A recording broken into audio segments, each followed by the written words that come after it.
Oh, you know what? Let's do this. I'm gonna put this furious Trumpist Jimmy from Philly. We agreed he would call in because he has some insane situation going on that I want to hear about. I hope we're able to talk about it rationally. Jimmy, are you there, my friend? Yeah, I'm here. Okay. So I want Jimmy. Let me see if I can set this up, Jimmy, and then I'll start getting your input on it. Jimmy Sure, contacted me sure. saying he had a GoFundMe, and looked at it, and it looks as though Jimmy complained to me that someone stole his Trump lawn signs, but then in the GoFundMe, it looks like Jimmy's raising money for legal fees because he got arrested. So, Jimmy, explain what happened. Okay. So I'm sitting the day before someone stole two of my Trump signs. Okay. I reported them. That morning, someone stole another one. I reported that one too. Okay, now hold So on, I got Jimmy, my Jimmy, signs Jimmy. out I there. want, if we're going to do this, we got to make sure we have the details clear. So I want to make sure we understand. You awoke and looked outside. Your Trump signs were gone, and you called the police and said, "I'm reporting the theft of my Trump sign." Is that what you mean by "I reported it"? Yes. Okay, good, got it. Yeah. They came out the first time, and then when I called the next morning, they said, we'll just add it to the report. Got it. Yeah. Thanks, officer. But anyway, so I sit out there, and I have a few drinks, and I'm basically guarding my signs, and four young black men, and I never felt menaced, David. They were having a ball. They were gleeful. They ran onto the lawn so quickly, I didn't even have time to stand up. They grabbed four signs. They ran into their car, and they drove around the block three times. F Whitey, F Trump. Then they stopped at the light, and I ran after them to stop the car, get my, stuff. I was out of my mind. So some Trump-hating person didn't take a video of that, but they took a video of me running down the street like a lunatic. Okay, so Jimmy, let's The pause. cops Let's get pause there. because I don't want to miss a second of this idiocy, and I want my audience to fully understand it. This is now separate from the incidents you reported. You're out on your lawn having a beer, and four men who you believe to be black and find their race relevant, they steal your lawn signs and drive away, but then they're circling the block. Is that correct?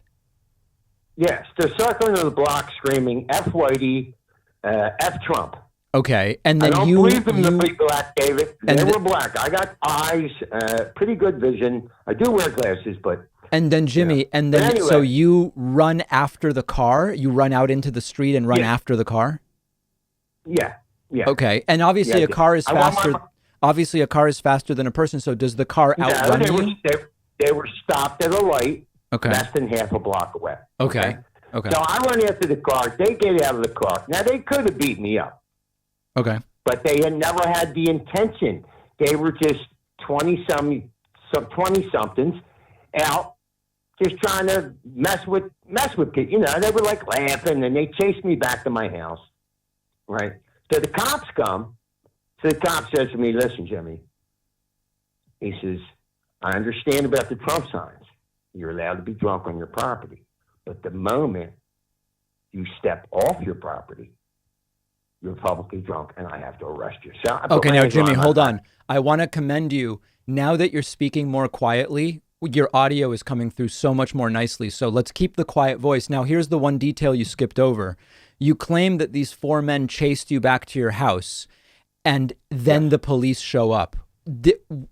What were these four guys doing then? Did they run away while you? No, they had left. I mean, I guess the cops came maybe 5 minutes later, 10 minutes Okay, later. and the cop says you can be drunk on your property, but once you leave your property, it's public intoxication. Yes, and he said, and because I have a video, he said, if I didn't have the video, I wouldn't lock you up. He's like, but I have a video. It's you, and you got to go. So I put my hands behind my back. I gave him no static. So you So I were get you to the were police. arrested for public intoxication. If I understand correctly, Jimmy, hold on. Correct. You were arrested Correct. for public intoxication for chasing a car full of men who had stolen your Trump sign in your neighborhood. Correct. Okay. Correct. So it gets better. So they bring me to the police station, and the intake cop says, look, I blow the breath out. They said, you're not that bad. Usually when we get a call with a public drunken, we're expecting holy hell. But We're not going to cuff you to the chair. Don't act up, which I didn't. He hands me my cell phone and he says, call a friend. As soon as they come, you can go.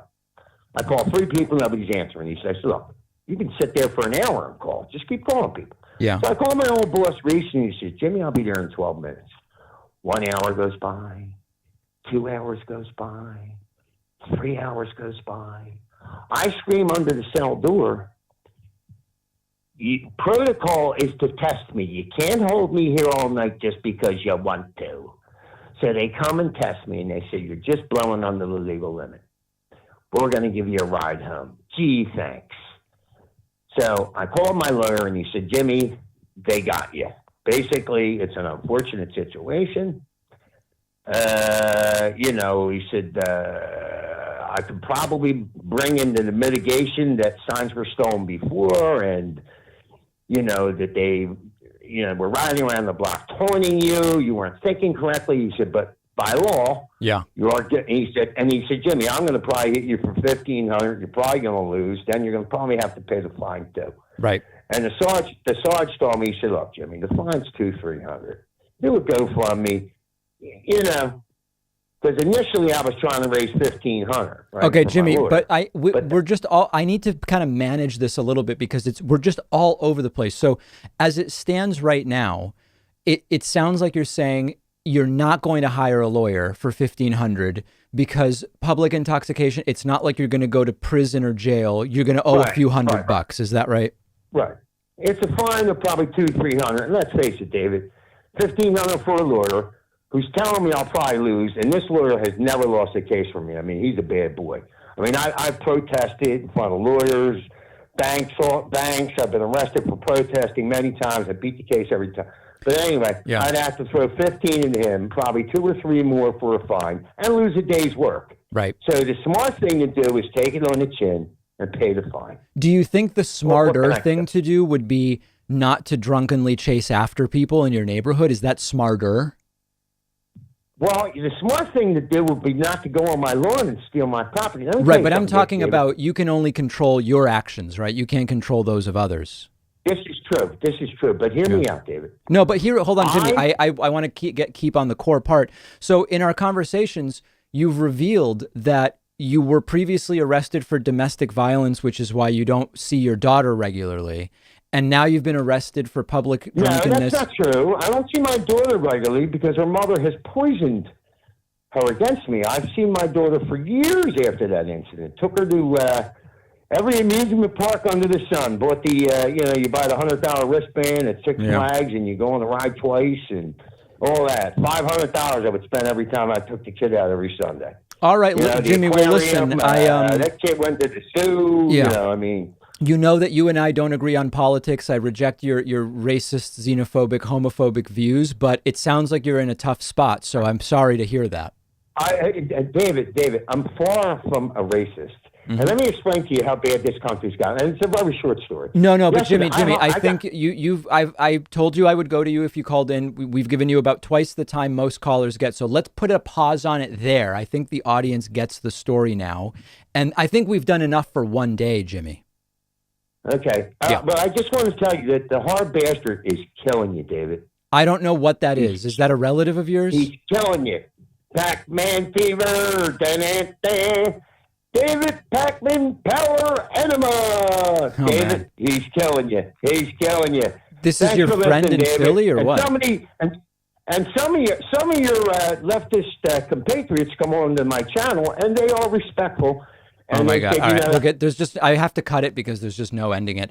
Okay, we're going to go to a quick break and then right back to the phone line. So don't hang up if you are holding.